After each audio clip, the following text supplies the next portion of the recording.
Welcome to your Kaon set-top box and remote guide. In this video, we are going to take you through the setup and the basic functions of the Kaon box and remote. First, let's see what comes in your Kaon box. You should have your set-top box, a remote with two AA batteries, a power adapter, an HDMI cable, and an RCA composite cable for older TV sets. Your set-top box has a power button located on the top which will turn the unit on or off when pressed. On the front of the set-top box, you will see a status indicator LED and an infrared sensor. The status indicator LED indicates the power status of the box. Red signifies the set-top box is off, and green signifies that the box is on.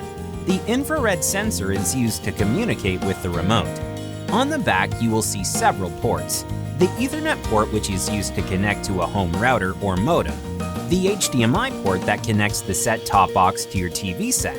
The AV out, which is used to connect older TV sets that do not have an HDMI port. The optical audio out, which is used to connect your set-top box to a soundbar or sound system. And finally, a DC power port used to connect via the power adapter. Now, let's get your remote set up. To pair your remote to your TV using the infrared functionality of the remote, please follow these steps. Press and hold Set for 3 seconds until the LED turns green. Then, enter the 5-digit code sequence, always starting with a 1. Successful completion is signaled by 2 green blinks. When an incorrect code is entered, the LED will be red for 2 seconds. To reset the infrared functionality of your remote back to factory default, press and hold Set for 3 seconds until the LED turns green. Then press 986. Successful completion is signaled by 2 green blinks. The remote control can be toggled to send volume control to the TV. This function will only be successful when the remote control has a valid TV infrared selection. To send volume control to the TV, use the following sequence.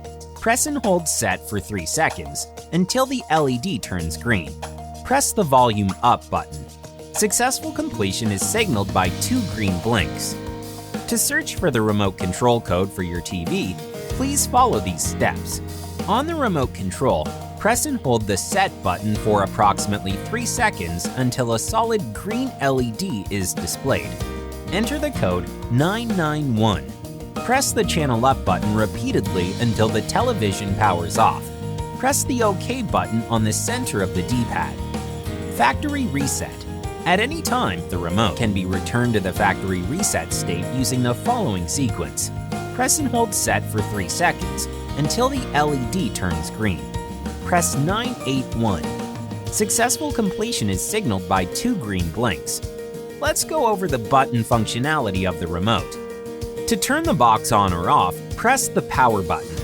To turn your TV set on, use the TV power button.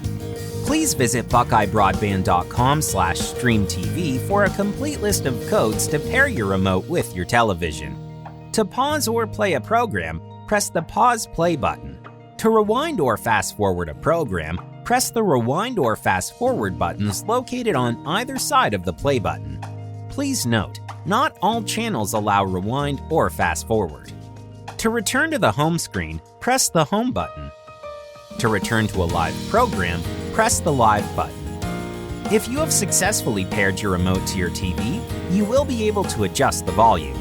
Use the volume buttons to turn the volume up or down.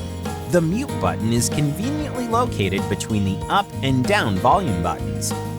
To access the guide, press Guide. To navigate channels within the guide, use the directional keys located in the center of the remote.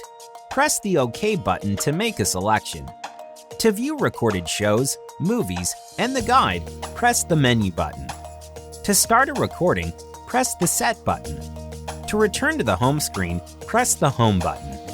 To go back to your last viewed channel, use the Last button. To perform a voice search, press the Google Assistant button and say a command. If you want to search something within StreamTV only, press and hold the OK button when you're in the StreamTV app until the microphone icon turns red and then say a command. To exit an app, press the Home button. Installing apps. To add more apps to your home screen, simply click the Google Play shortcut button on the remote. You can select apps using the up or down direction keys, or by using the Google Assistant voice search. Press the OK button to download the app. When the app is finished downloading, enter your login information if required. To add an app to your favorites on the home screen, scroll to the far right of the Popular Apps ribbon. Click on the plus sign to view downloaded apps and select the app you want to add. For your convenience, you may want to move your most used apps to the left side of the apps ribbon. To do this, press and hold the OK button until a menu box appears. Select and click Move. Then push the left direction key to relocate the app to wherever you choose. Then press the OK button.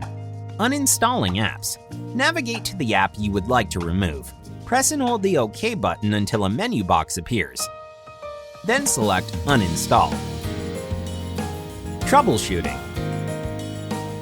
Kaon Box is unresponsive, running slow, or has internet connection issues. The Kaon Box might need to be reset. Unplug the power cord and plug it back in. The StreamTV app is unresponsive, running slow, has connection issues, or out-of-home errors. From the home screen, navigate to the apps icon on the left side of the screen and press the OK button and then select the StreamTV app, or any other app that appears to be having trouble. Press and hold the OK button until a menu box appears. Select Info, then Force Stop. Volume control isn't working. The Kaon Box remote only controls the volume to the box, not the TV. If the volume of the TV is turned down very low or is muted, it will appear that Kaon Box volume is not working. Make sure the TV volume is not on low or mute. Storage space is running low. If storage space is needed, uninstalling an app will clear the cache data. After uninstalling, a fresh login will be required. If further assistance is needed, please give us a call or visit Buckeye Broadband's help portal located at the link listed below. Thanks for watching.